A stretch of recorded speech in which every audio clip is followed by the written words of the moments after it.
Meu nome é Eduardo, tenho 38 anos, sou empresário no setor de construção civil em Campinas. Minha vida era perfeita, até 6 meses atrás. Pelo menos era isso que eu acreditava. Casei com a Camila há 3 anos, depois de um namoro relâmpago de apenas 4 meses. Ela era tudo que eu sempre sonhei. Linda, inteligente, carinhosa, extremamente espiritual. Nos conhecemos num retiro espiritual da igreja, onde ela cantava no coral com uma voz de anjo. Eu tinha saído de um relacionamento conturbado e me encontrei completamente na Camila. Ela era dedicada, me apoiava nos negócios, cuidava da casa e sempre tinha uma palavra de fé. Todos meus amigos e familiares adoravam ela. Minha mãe, Dona Lisa, dizia que eu tinha encontrado uma joia rara. Mas havia pequenos detalhes que eu ignorava. Pequenas coisas que não faziam sentido. A primeira coisa estranha aconteceu na nossa lua de mel em Gramado. Fomos visitar a igreja matriz no centro da cidade. Um lugar lindo e histórico. No momento em que entramos, Camila empalideceu e começou a suar frio. Disse que estava com tontura e precisava sair imediatamente. Justifiquei como cansaço da viagem. Outra coisa, ela nunca tomava a Santa Ceia.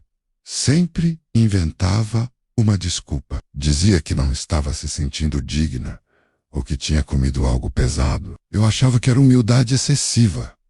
Em casa, tudo parecia perfeito. Ela fazia as orações antes das refeições, lia a Bíblia todas as manhãs, mas havia algo mecânico em tudo isso. Como se estivesse seguindo um roteiro, sem a emoção genuína. 6 meses após o casamento, comecei a ter pesadelos terríveis. Sonhava que acordava e Camila estava em pé, ao lado da cama, me observando dormir. No sonho, seus olhos eram completamente negros e ela sussurrava palavras em uma língua estranha. Eu acordava suando, mas ela sempre estava dormindo, profundamente ao meu lado. Um dia, decidi contar o sonho para ela. Para minha surpresa, ela riu e disse que eu estava trabalhando demais.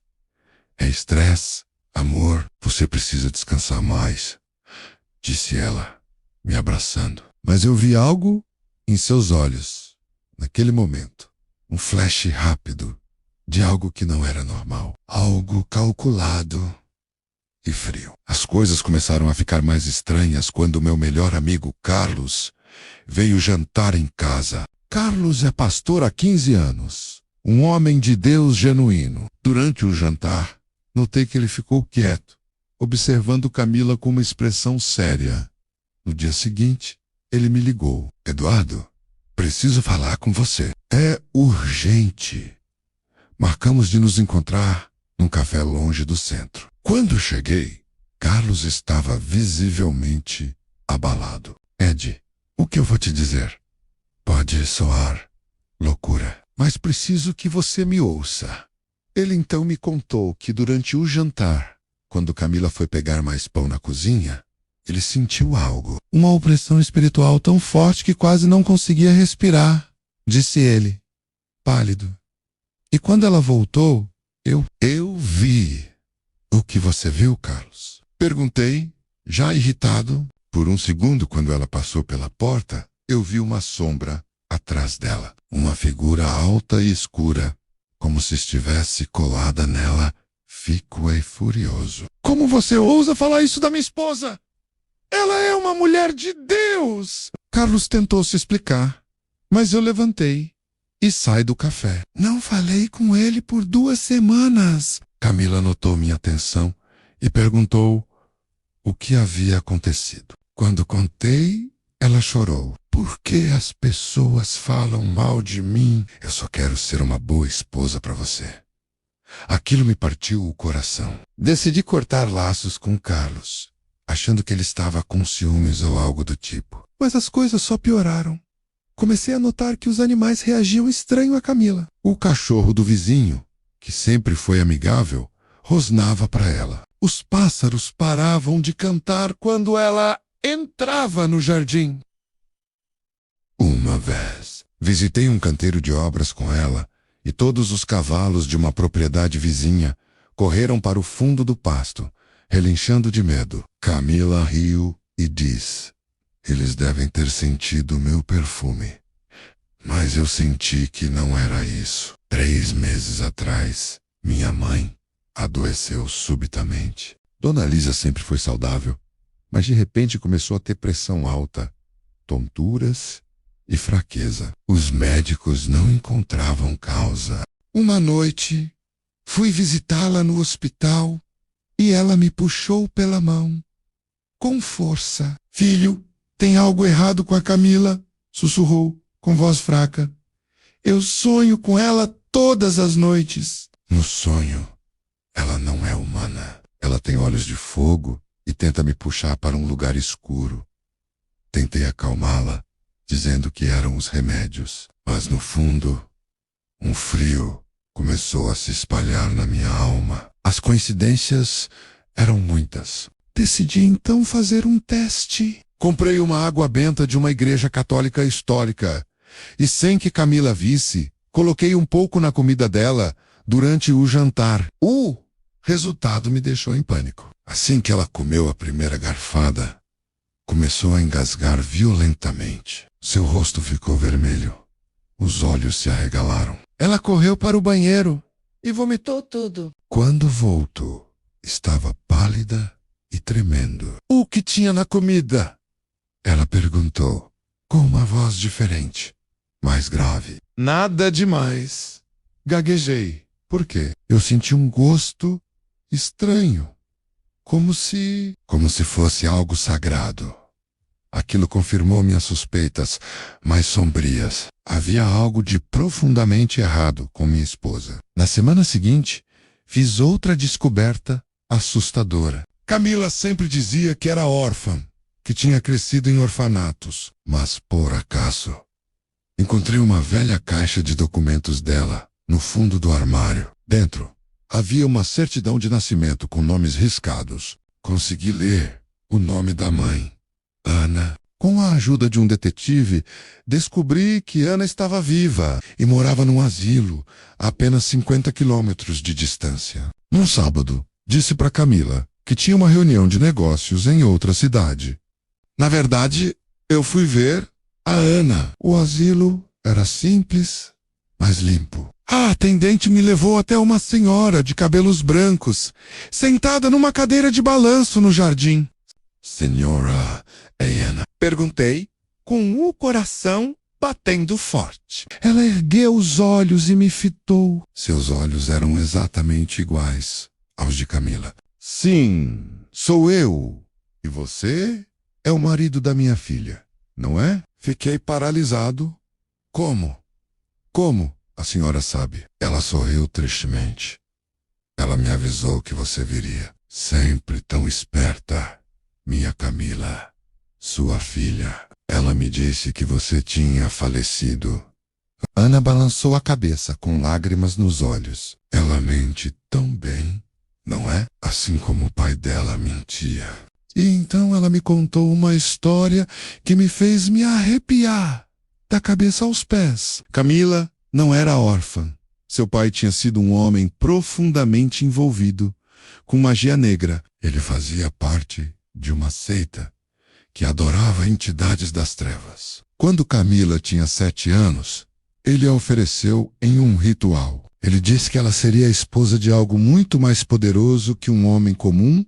Ana chorou. Depois daquele ritual, minha filha nunca mais foi a mesma. Ela se tornou um vaso. Um vaso para o quê? Perguntei, já sentindo a resposta. Para o que quer que ele tenha invocado naquela noite. Eu tentei lutar, tentei levá-la para igrejas, mas era forte demais. Quando ela fez 18 anos, fugiu do Cosa.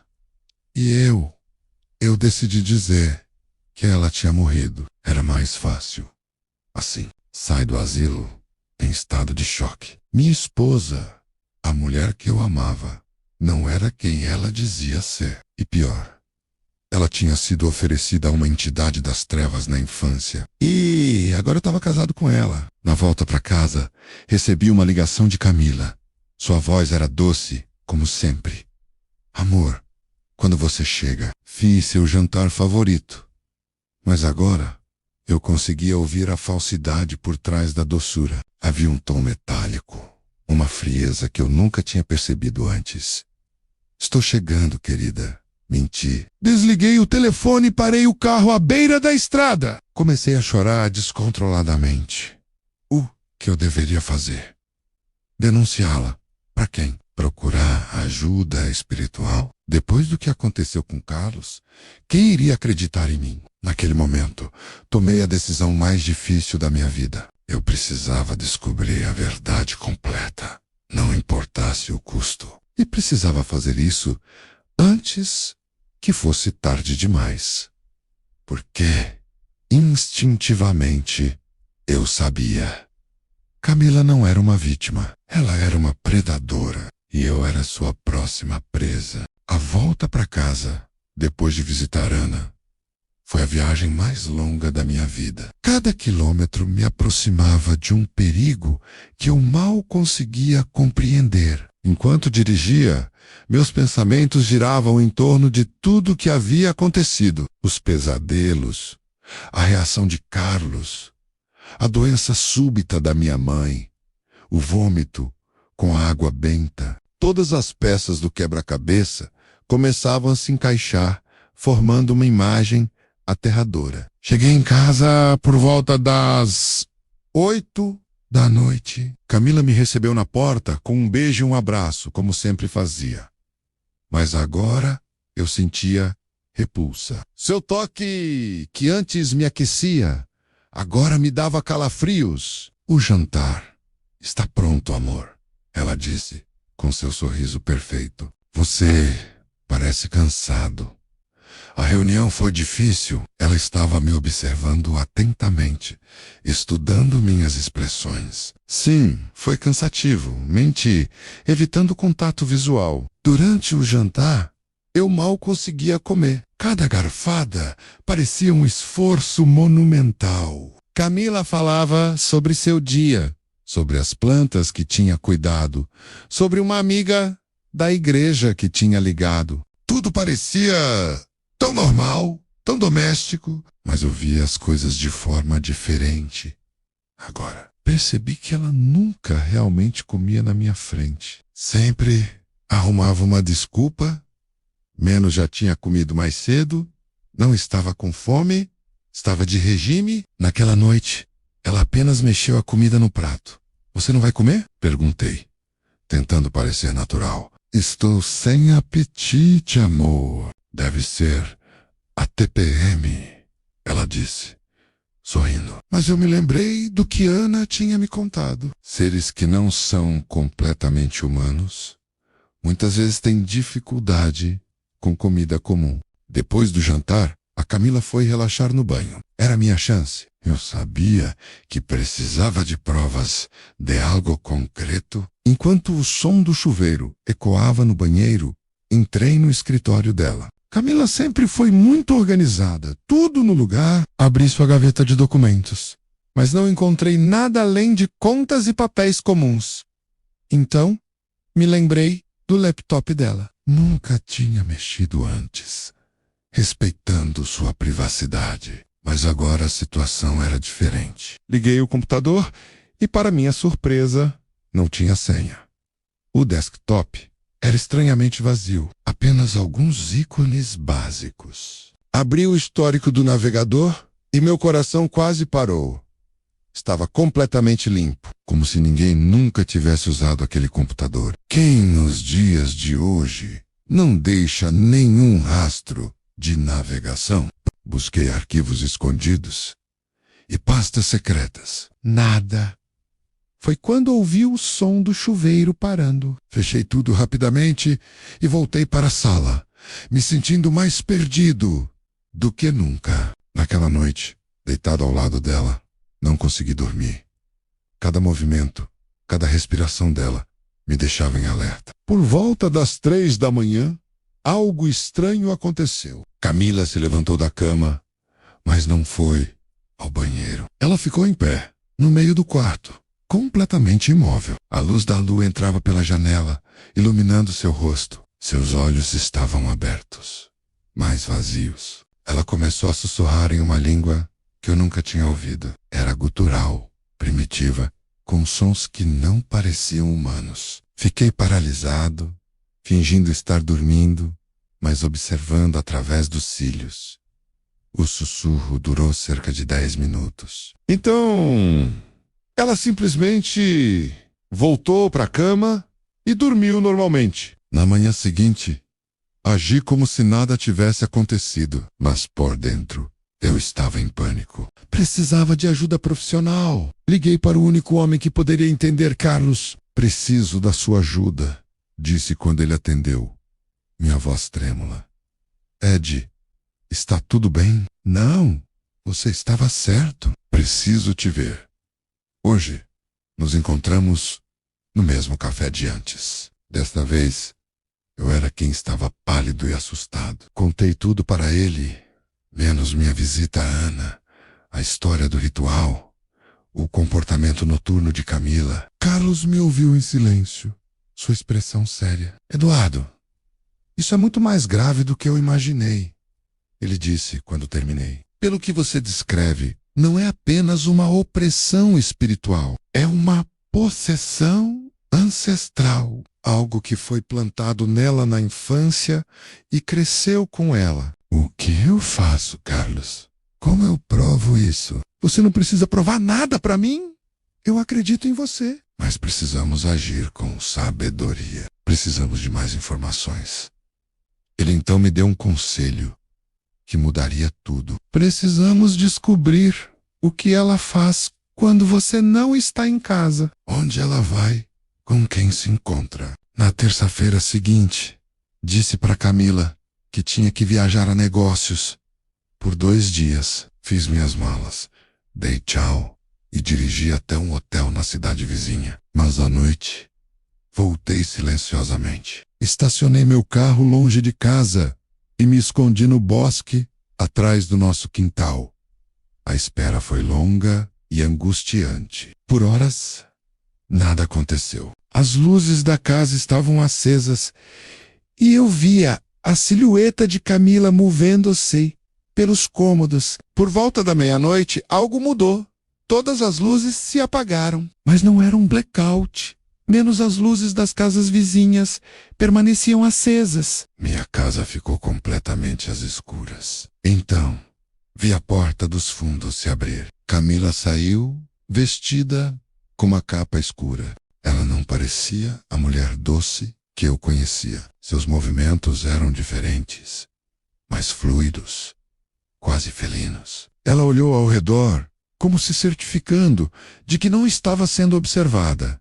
E então, seguiu pelo bosque. Eu a segui, mantendo distância, meu coração batendo tão forte que eu temia que ela pudesse ouvir. Ela caminhou por cerca de 20 minutos, até chegar a uma clareira que eu nem sabia que existia. Lá, outras figuras vestidas com capas escuras já esperavam. Eram 7 ou 8 pessoas, todas com capas, formando um círculo. No centro do círculo havia uma fogueira baixa, com chamas estranhamente azuis. Não conseguia ouvir o que diziam, mas podia ver seus movimentos. Eles cantavam em uníssono, a mesma língua gutural que eu ouvira Camila sussurrar. Fizeram gestos rituais, erguendo as mãos para o céu. Então, algo aconteceu que me fez congelar de terror. Uma das figuras no círculo se virou ligeiramente, e a luz da fogueira iluminou seu rosto. Era o Dr. Álvaro, o respeitado ginecologista da cidade. Um homem que eu conhecia dos eventos da Câmara de Comércio. Um homem casado, com filhos, membro ativo da sociedade. E ele estava ali, participando daquele ritual, com minha esposa. Não era apenas Camila. Era uma rede, uma seita, que operava nas sombras da nossa cidade. A cerimônia continuou por mais 1 hora. Em determinado momento, Camila se adiantou e pareceu liderar uma parte do ritual. Ela não era apenas uma participante, ela era importante. Quando o ritual terminou, eles se dispersaram silenciosamente. Segui Camila de volta para casa, minhas pernas tremendo. Ela entrou pela porta dos fundos e as luzes permaneceram apagadas. Fiquei ali, no bosque, por mais uma hora, tentando processar o que tinha visto.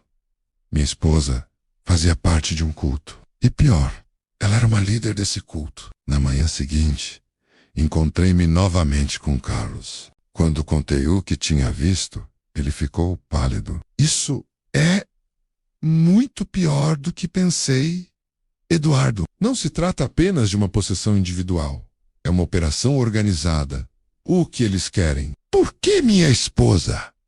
Carlos respirou fundo. Pelo que você descreveu e pelo conhecimento que tenho dessas coisas, ela não foi apenas possuída. Ela foi preparada para isso desde criança.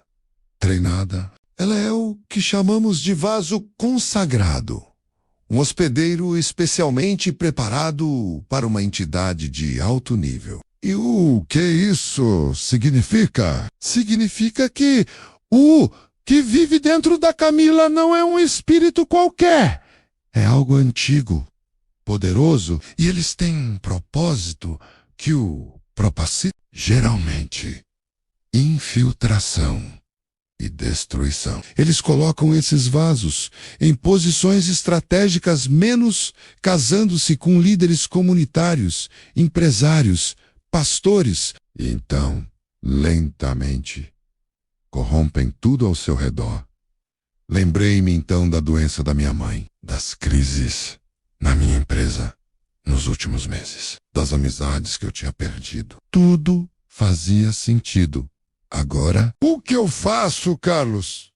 Como eu luto contra isso? Carlos olhou nos meus olhos. Eduardo, você precisa entender uma coisa.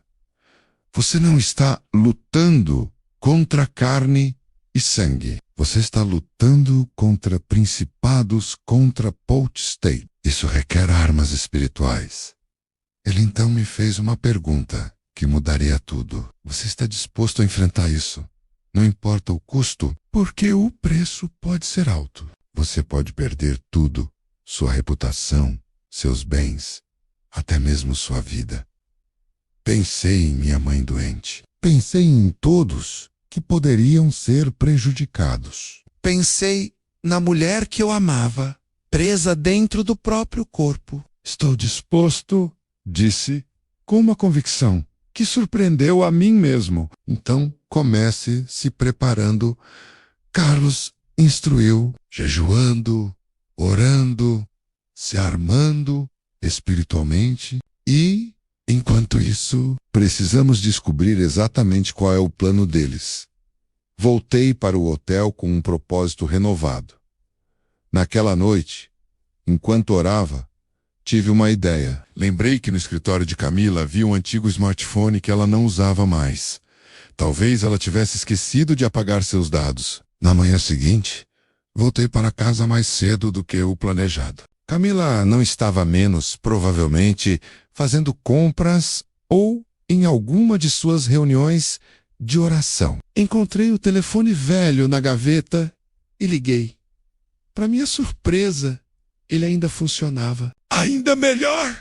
Ela não apagou as mensagens! O que encontrei me deixou doente. Centenas de mensagens trocadas com um contato chamado apenas M. As mensagens detalhavam tudo.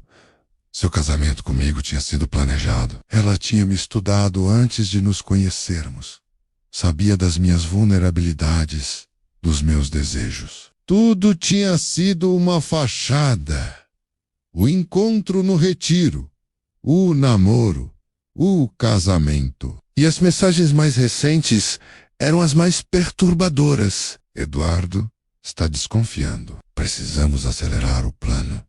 O alvo principal é a mãe dele. Ela é muito espiritual. Pode nos atrapalhar. Preparação para o ritual final em andamento. 3 luas ainda. E a mensagem mais chocante de todas: o vaso está pronto para receber a semente. Emitrus messes, darei à luz o herdeiro. Eu quase deixei o telefone cair. Camila estava grávida. O pior, ela planejava ficar grávida. E que herdeiro era esse? Naquele momento, ouvi o carro de Camila entrando na garagem.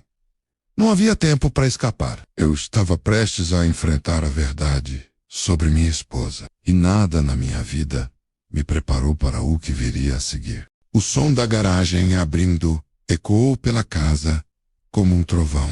Meu coração disparou. Ela estava aqui. Eu ainda segurava o telefone com as mensagens comprometedoras nas mãos. Não havia tempo para escondê-lo. Em pânico, desliguei o aparelho e o coloquei de volta na gaveta. E puxando-a para fechar, rapidamente. Respirei fundo, tentando compor minha expressão. A porta da cozinha se abriu. Amor, você voltou mais cedo.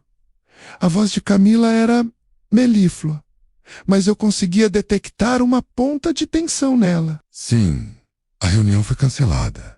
Menti, beijando sua face rapidamente. Seu cheiro era diferente. Um aroma terroso, como se ela tivesse caminhado na floresta. O que você fez hoje? Perguntei, tentando soar casual. Fui ao spa. Depois almocei com as meninas da igreja. Ela respondeu, rápido demais. Que bom, disse virando-me para esconder minha expressão.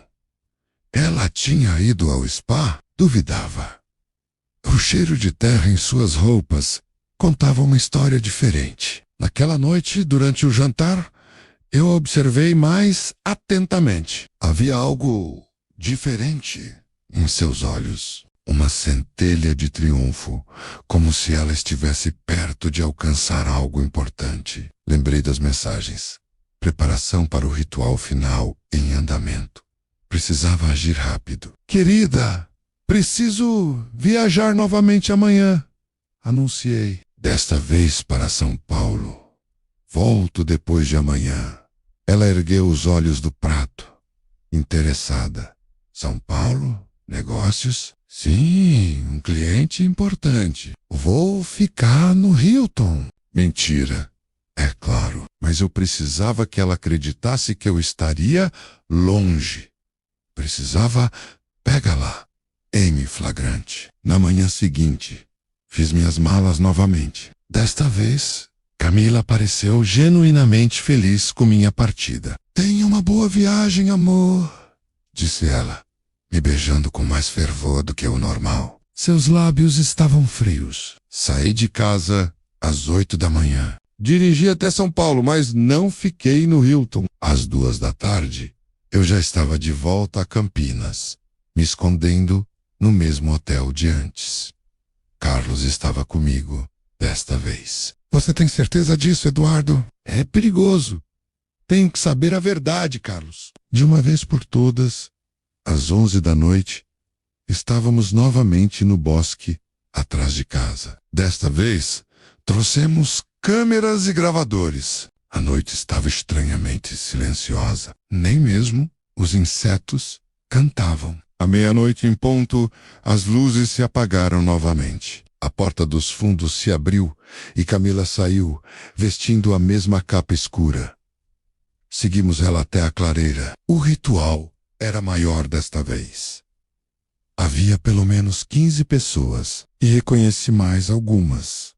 Menos a doutora Renata, pediatra, respeitada da cidade, o senhor Roberto, dono do maior supermercado da região. Até uma professora da escola municipal estava lá. Era uma rede de influência infiltrada em todos os setores da sociedade. O ritual começou como antes, mas havia uma energia diferente no ar, mais intensa, mais carregada. Desta vez, consegui me aproximar o suficiente para ouvir partes do que diziam. 3 luas para o renascimento. O vaso está preparado. Sangue do inocente para alimentar o herdeiro. Minhas mãos tremiam enquanto segurava a câmera.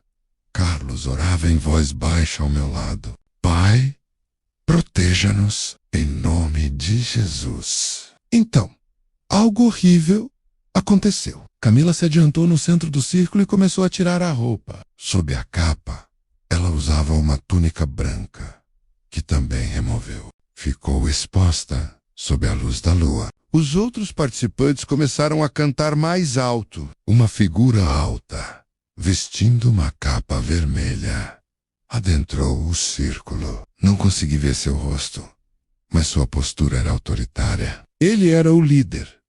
Camila se ajoelhou diante dele. Ele ergueu as mãos para o céu e começou a invocar algo. A linguagem era ainda mais antiga, mais gutural do que antes. O vento começou a soprar, embora não houvesse brisa antes. As chamas da fogueira ficaram mais altas, mudando para uma cor violeta. Então, vi o líder tirar uma adaga do seu manto. Era antiga, com inscrições estranhas na lâmina. Carlos, sussurrei, em pânico. Calma, Eduardo. Vamos ver onde isso vai. O líder pegou a adaga e fez um corte superficial no próprio braço, deixando o sangue pingar no chão. Então, ele fez o mesmo em Camila, na altura do abdômen. Ela não pareceu sentir dor. Pelo contrário. Ela ergueu os braços como MXT. O líder então começou a desenhar símbolos no corpo dela com o sangue. Nesse momento, Carlos agarrou meu braço. Eduardo, temos que ir embora. Agora. Por quê? Isto é uma consagração final. Eles estão abrindo um portal, se nos descobrirem aqui. Mas era tarde demais. Um dos participantes, que estava na beirada do círculo, se virou e olhou diretamente para nossos arbustos. Seus olhos brilhavam com uma luz amarela no escuro. Ele apontou para nossa direção e gritou algo na língua estranha. Em segundos, estávamos cercados. 4 figuras altas nos puxaram para a clareira. Carlos grito, sangue de Jesus tem poder. Um dos homens deu um soco em seu rosto, silenciando. Fomos arrastados para o centro do círculo. Camila nos viu e seu rosto se contorceu em fúria. Eduardo, ela sibilou. Que decepção! A voz dela não era a dela, era mais profunda, ressonante. Camila, pare com isso. Volte para mim. Ela riu, um som horrendo e sem alegria. Sua Camila se foi há muito tempo. Marido tolo. Ela me deu permissão quando criança. O líder, na capa vermelha, se aproximou. Sangue novo para a cerimônia, ele disse. Sua voz era estranhamente familiar. Ele removeu o capuz e quase desmaiei. Era o Dr. Mendonça, o psiquiatra mais renomado da cidade. O homem que tratava minha mãe de sua depressão. O homem que eu considerava um amigo. Você foi tudo o que consegui dizer. Eduardo, sempre tão ingênuo. Ele sorriu. Sua família tem uma luz que incomoda. Precisávamos escurecê-la. Então entendi tudo. Minha mãe não estava doente. Ela estava sendo envenenada espiritualmente. E Camila? Camila era a arma. Por que eu? Perguntei. Minhas pernas tremendo. Porque você é puro, Eduardo. Sua linhagem é pura. O herdeiro precisa de um pai puro. Herdeiro? Que herdeiro? Camila colocou a mão no próprio ventre. Meu filho, nosso filho, o que trará a nova era. Lembrei das mensagens. Darei à luz o herdeiro. Não era uma metáfora.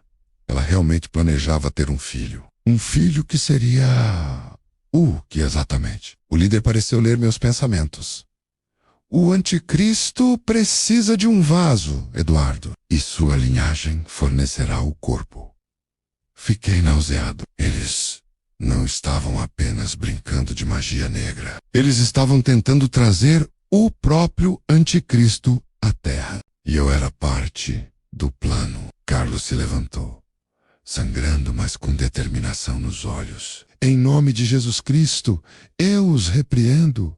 Ele gritou. Uma onda de energia percorreu o círculo. Vários dos participantes recuaram, como se tivessem levado um choque. O líder riu. Fé bonita, pastor, mas fraca. Ele fez um gesto e Carlos caiu no chão, convulsionando. Pare! Gritei, lutando contra as mãos que me seguravam. Você quer que eu pare, Eduardo? O líder sussurrou. Então junte-se a nós. Seja o pai honrado do novo Messias. Camila se aproximou de mim, seu corpo coberto de símbolos. Junte-se a nós, amor. Teremos poder eterno. Por um momento, quase cedi. Havia uma atração sobrenatural em suas palavras. Uma promessa de glória. Mas então vi Carlos no chão, lutando para respirar. Lembrei de minha mãe, definhando em sua cama. Lembrei dos animais com medo dela. E soube o que tinha que fazer. Cuspi no rosto de Camila.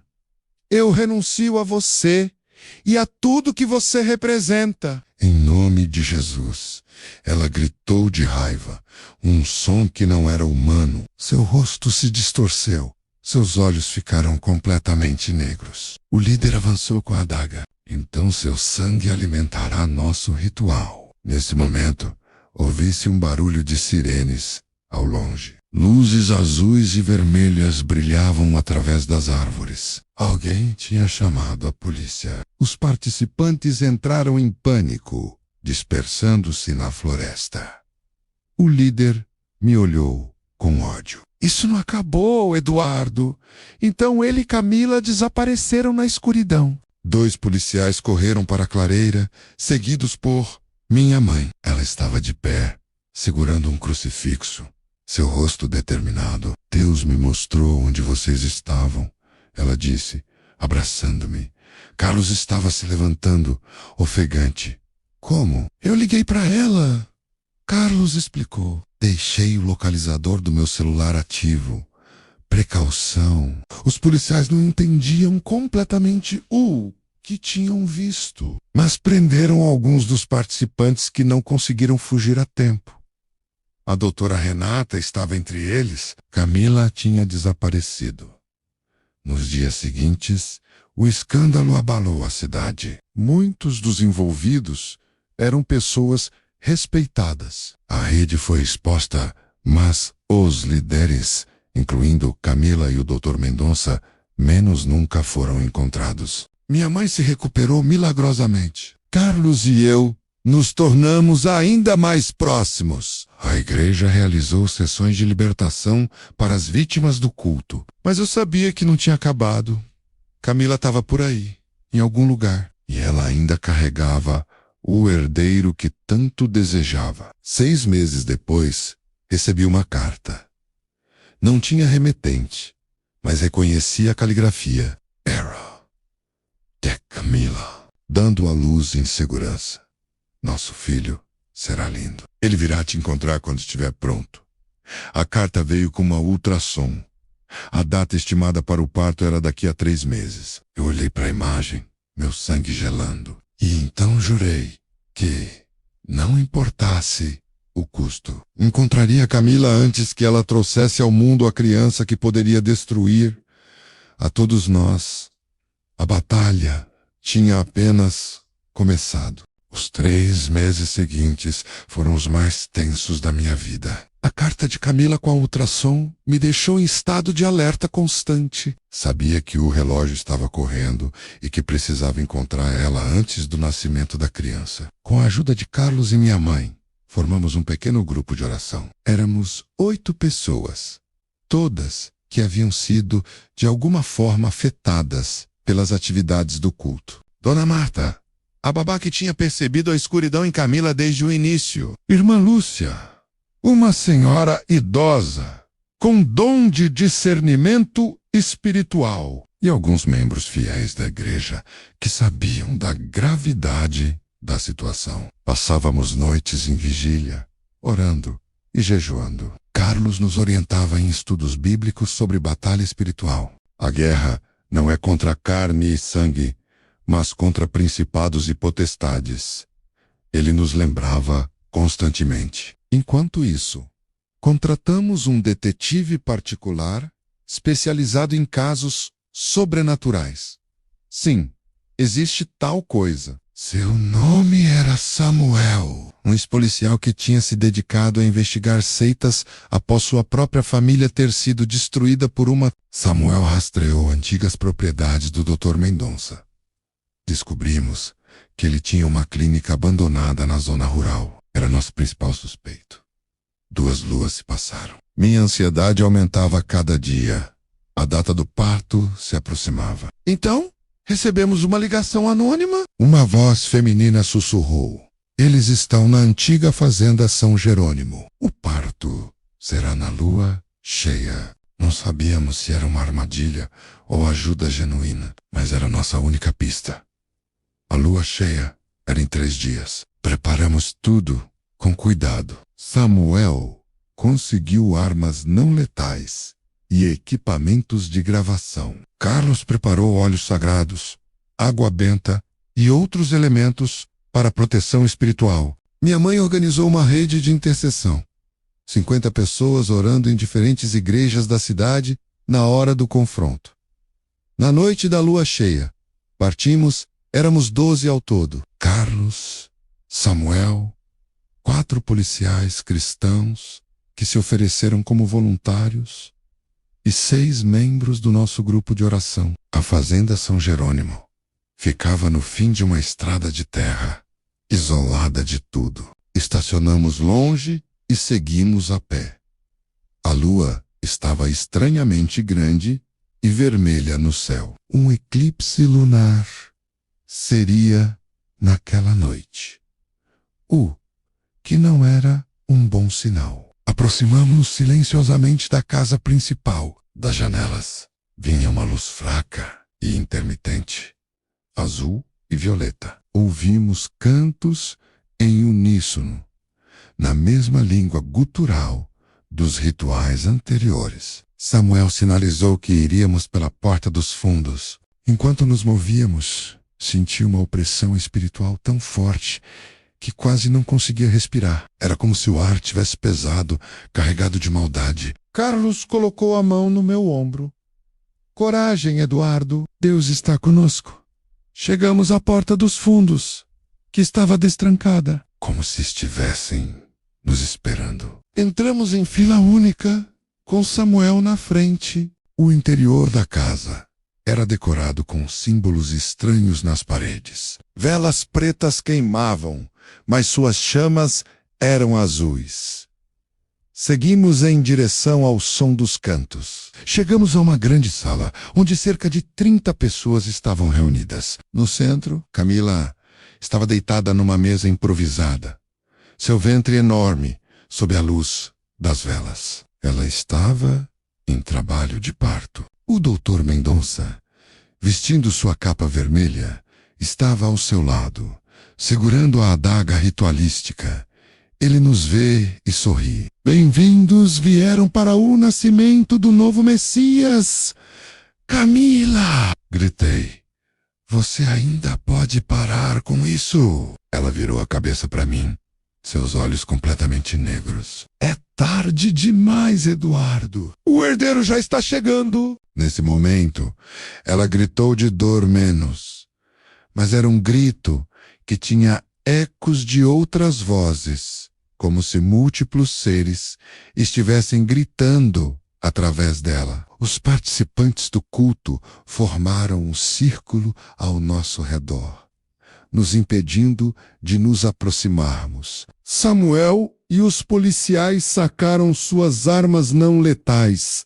Afastem-se, ordenou Samuel. Mas os cultistas não pareciam com medo. Seus olhos brilhavam com a mesma luz amarela que eu tinha visto antes. Carlos se adiantou, erguendo seu crucifixo. Em nome de Jesus Cristo, eu ordeno que todos os espíritos imundos deixem este lugar. Vários cultistas recuaram, como se tivessem levado um choque. Mas o Dr. Mendonça riu. Poderes fracos para uma ocasião tão importante. Ele fez um gesto e Carlos foi jogado contra a parede. foi quando o verdadeiro horror começou. O corpo de Camila começou a se contorcer de formas não humanas. Seus membros se alongaram. Sua pele ficou pálida e quase translúcida. Ela gritou novamente. E desta vez, algo rompeu dentro dela. Não era um nascimento normal. Era uma ruptura. Saiu do seu ventre não uma criança, mas uma criatura. Era pálida, com olhos completamente pretos, e se moveu assim que tocou o ar. Não chorou como um bebê normal. Emitiu um rosnado baixo. O Dr. Mendonça pegou a criatura nos braços, exultante. Ele chegou! O herdeiro da nova era! Mas então algo inesperado aconteceu. A criatura olhou para Mendonça e, com uma força sobrenatural, cravou suas garras no pescoço dele. O líder do culto gritou, surpreso, enquanto o sangue jorrava de sua garganta. A criatura se alimentava dele. Camila, ainda deitada na mesa, começou a gritar.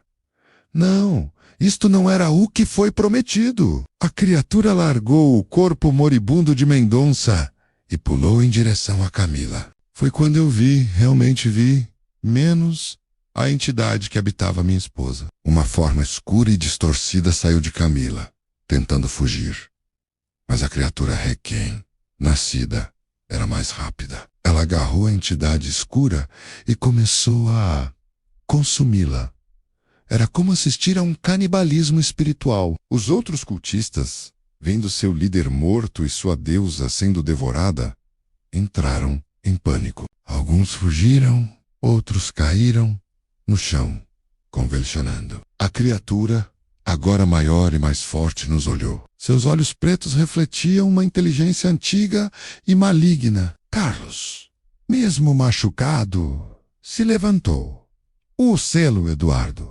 Use o selo. Lembrei-me então do que ele me tinha dado antes de sairmos. Um pequeno medalhão com o nome de Jesus em hebraico. Avancei em direção à criatura, segurando o medalhão. Em nome de Jesus, eu te ordeno voltar para o abismo. A criatura riu.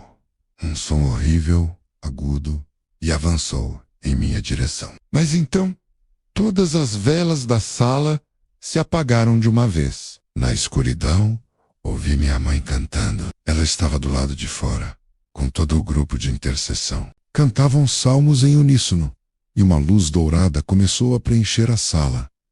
A criatura gritou, desta vez de dor genuína. A luz a estava queimando. Ela se contorceu, tentando escapar, mas a luz a mantinha presa. Carlos se juntou aos cantos e Samuel e os outros policiais também. Eu me aproxime da criatura, agora encolhida no chão. Coloquei o medalhão em sua testa. Volte para onde veio. Não é bem-vinda aqui.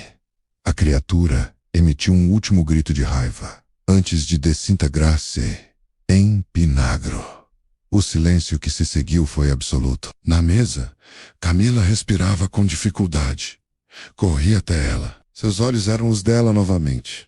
Os olhos castanhos que eu tinha amado. Eduardo, ela sussurrou fracamente. Perdoe-me. Segurei sua mão. Já tá tudo bem. Você está livre. Ela sorriu tristemente. Meu corpo não vai aguentar. Ela me usou demais. Não diga isso. Vamos te levar para um hospital. Camila balançou a cabeça. É tarde para mim, mas obrigado. Porra me libertar.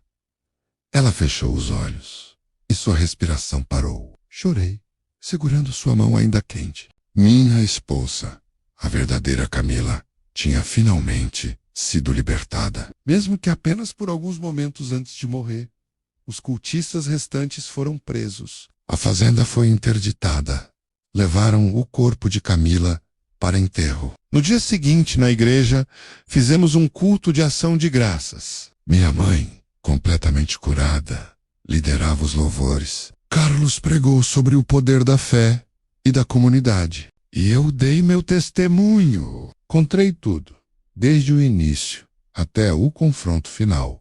Meses se passaram. A cidade lentamente se recuperou do trauma. Alguns dos cultistas foram encaminhados para tratamento espiritual. Outros foram presos por seus crimes. Hoje, continuo meu trabalho com Carlos em um ministério de libertação. Ajudamos pessoas que foram vítimas de seitas e opressão espiritual. Aprendi que o mal é real, mas o poder de Deus é maior. E que mesmo nas situações mais escuras, há sempre esperança. Às vezes visito o túmulo de Camila. Não a vejo como a monstro em que se tornou, mas como a mulher que poderia ter sido. A mulher que no final encontrou redenção. E toda vez que olho para o céu noturno, lembro-me, a luz sempre vence as trevas. Não importa o quão densa seja a escuridão.